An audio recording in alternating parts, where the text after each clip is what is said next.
Chers frères et sœurs, loué soit Jésus-Christ. Aujourd'hui, j'aimerais faire un point de catéchèse sur le mariage. Et le point de catéchèse aujourd'hui sur le mariage, c'est les cas de dissolubilité du mariage, les cas pour lesquels l'Église catholique peut dissoudre un mariage qui a été célébré. Vous savez, la règle demeure que une fois que tu es marié à l'Église, aucun mariage chrétien ne peut être dissous pour permettre à un des conjoints de se marier. Le mariage chrétien est en principe indissoluble, c'est à vie. Donc jusqu'à ce que l'un des époux décède, dans ce cas, l'époux survivant peut donc se remarier. Mais tant que l'autre époux est vivant, même si vous avez divorcé l'état civil, vous n'avez pas le droit de vous remarier. Si tu te maries, ou même si tu vis en concubinage avec une femme ou un homme, ou encore tu as des rapports sexuels avec une femme ou un homme, ou que ton mari, avec qui tu t'es marié à l'église, tu commets l'adultère, qui est un péché mortel. Mais néanmoins, il faut savoir que l'église catholique a prévu des cas où un mariage qui a été célébré, un mariage chrétien qui a été célébré à l'église, peut être dissous et par conséquent peut donc permettre à l'autre partenaire de se marier. Donc c'est le but de l'enseignement, se donner dans quel cas est-ce que l'église peut permettre le divorce pour un mariage chrétien. Quels sont les différents cas pour lesquels les couples mariés à l'église peuvent divorcer. C'est ce que je vous invite à découvrir.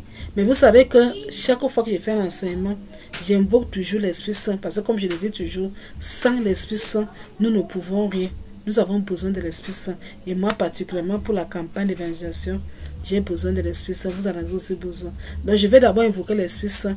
Et juste après, nous nous retrouvons pour donner les différents cas. Ils sont en presque 10 points que je vais invoquer ici, pour lesquels vous pouvez avoir le divorce, vous avez été marié à l'église, mais que vous vous retrouvez dans ces cas, alors vous pouvez avoir le divorce et vous remarier. Donc j'évoque l'Esprit Saint et juste après nous nous retrouvons pour la suite de l'enseignement. Ô souffle de miséricorde, viens nous visiter et reçois-nous dans ta miséricorde. Viens nous visiter. Maranatha, Maranatha, Maranatha, Maranatha, esprit de feu.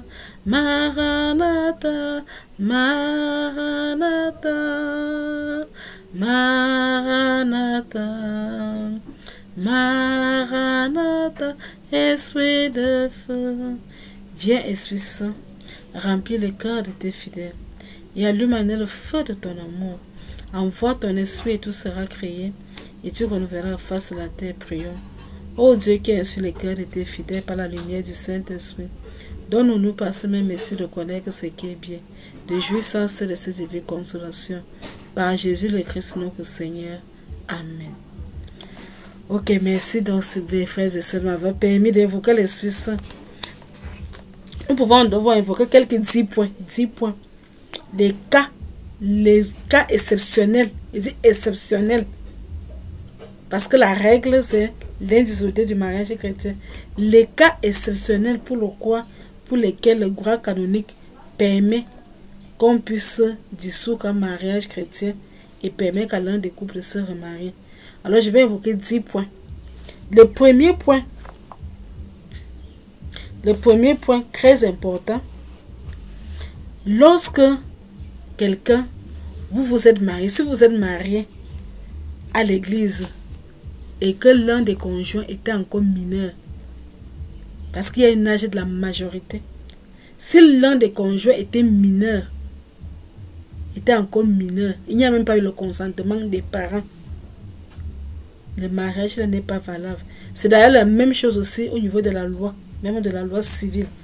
Il y a un âge de la majorité qui varie selon les pays. Donc l'église se soumet aussi à la loi du pays, selon le pays dans lequel l'église se trouve. Parce que là, la majorité n'est pas la même. Il y a des pays où c'est 18 ans, des pays où c'est 21 ans, des pays où c'est un peu plus. Donc, ça dépend du pays. Mais il faudrait que l'un des partenaires, l'un des époux, tous, il faudrait que les deux soient majeurs. À défaut, s'ils ne sont pas majeurs, il faut au moins le consentement des parents. Dans tous les cas, il faut que les époux soient majeurs, la majorité. Si donc on découvre que, par exemple, imaginez-vous un mariage où un papa de 50 ans qui va épouser une petite fille de 14 ans sans son contentement. Peut-être qu'on l'amène à faire une folie et plus tard la fille se rend compte que non, elle a commis une folie, elle peut demander le divorce en disant qu'au moment du mariage, elle était mineure et il n'y a pas eu le consentement des parents. Voilà, donc l'âge est très important. Deuxième raison, les cas où les mariages forcés. Donc, quand vous mariez, il faut que les deux époux donnent leur consentement. Si plus tard, l'un des époux vient révéler qu'il y a eu un cas de mariage forcé, par exemple, c'est peut-être qu'on a enlevé quelqu'un. Par exemple, on enlève, comme maintenant il y a le terrorisme, il y a la guerre partout. On peut enlever quelqu'un, et on force cette personne à se marier. Je crée souvent, c'est les femmes qui ça arrive souvent. Il y a un cas d'enlèvement. Tu te retrouves ailleurs. Et puis on te menace, on te dit qu'on va te tuer. Peut-être qu'on va tuer ta famille. Que si tu ne te maries pas, tu vas te marier, on va tuer ta famille.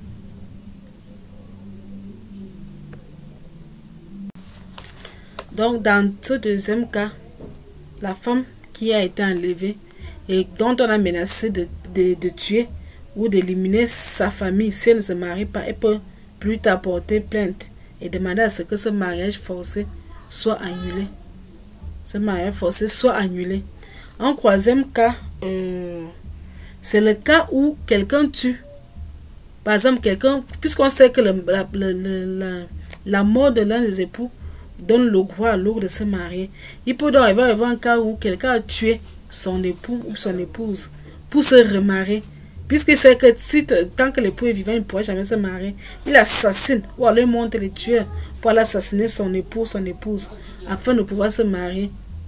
Parfois, la personne est condamnée. Si jamais on se rend compte que tu as commis ça, que tu as tué ton époux, ton épouse, pour se marier, le deuxième mariage que tu as fait à l'église, là, on peut l'annuler. Tes mariages ne peuvent être annulés. Parce qu'il est interdit de tuer. Là, on ne permet pas de tuer son époux pour se remarier. Voilà. La mort doit être naturelle. Voilà. Quatrième cas, c'est le cas où vous êtes marié et le mariage n'a pas été consommé. Quand le mariage n'est pas consommé, on considère qu'il n'y a même pas eu mariage. Donc le mariage est annulé. Donc si le mariage n'a pas été consommé, on l'annule. D'ailleurs, c'est la même chose dans la loi civile. Dans la loi civile, quand un mariage n'est pas consommé, le juge prononce l'annulation. Mais si le mariage avait été consommé, le juge prononce le divorce. Donc c'est très important. L'annulation, ça veut dire qu'on ne considère même pas qu'il y a eu mariage. Parce que ce qui fonde, c'est les rapports sexuels. Quand il n'y en a pas, on annule le mariage. Donc même à l'église aussi, on annule. Le cinquième point, c'est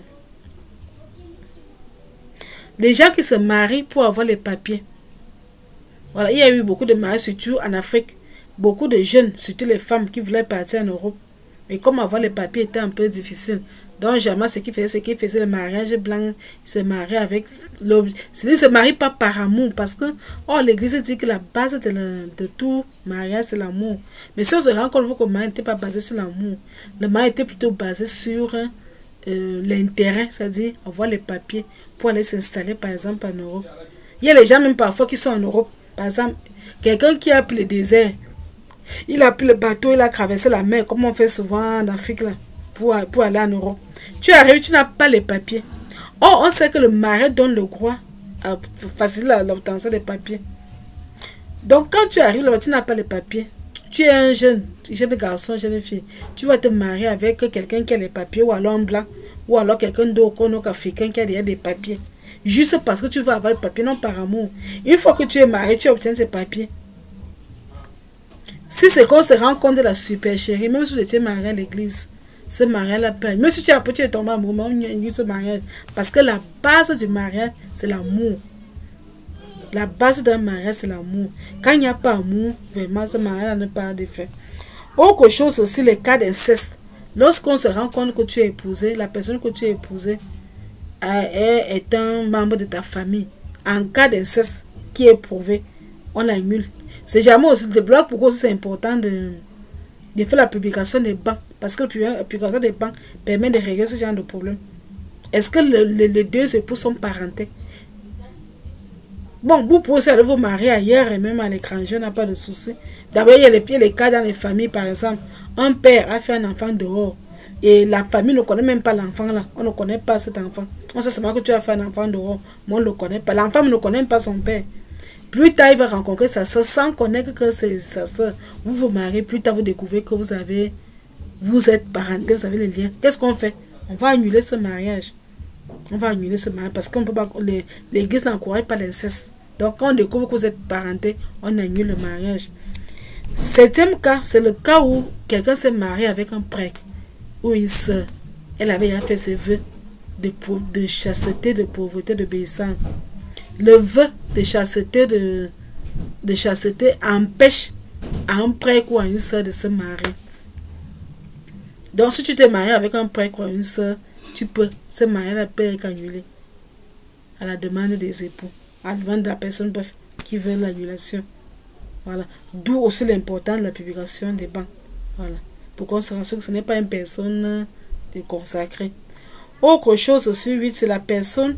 Si tu t'es marié avec une personne qui est déjà mariée, les cas de bigamie, quelqu'un est déjà marié, on a dit que tant que l'époux vit, tu ne peux plus te remarier.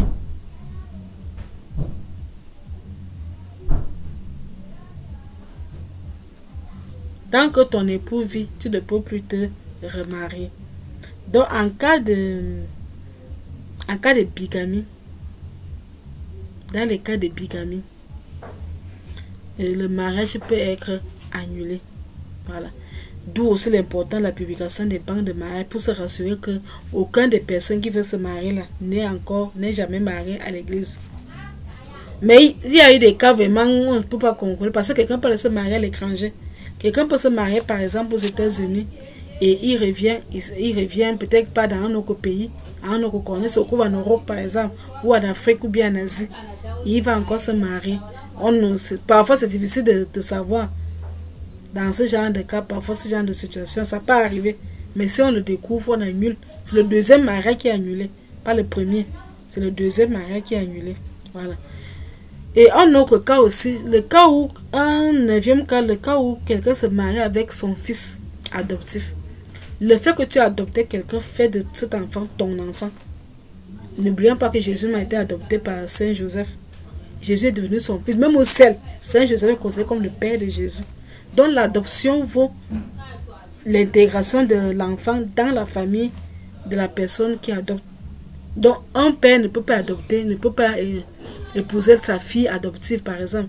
Un père, tu ne peux pas épouser ta fille adoptive. Ce n'est pas possible. Même si vous n'avez pas de lien de ça, mais c'est déjà ton enfant. C'est déjà ton enfant. Donc si on découvre ça, on annule. Et un dernier cas aussi, c'est le cas, quelqu'un se marie avec son esclave. Ça rentre aussi dans le cas de mariage forcé, parce que dans ce cas, l'esclave n'est pas libre de ses droits de dire oui ou de dire non. Parce qu'il y a toujours les menaces qui pèsent, il y a ci, il y a ça, des menaces qui pèsent.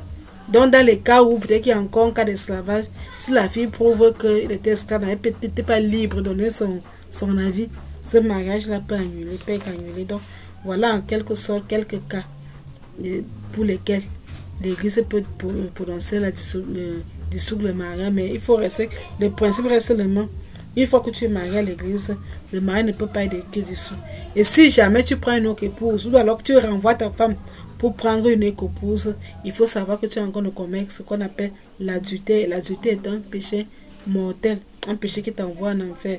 Donc le mariage chrétien reste indissoluble, il reste valable. L'homme quittera son père et sa mère, s'attachera à sa femme. Les deux deviendront une seule chair.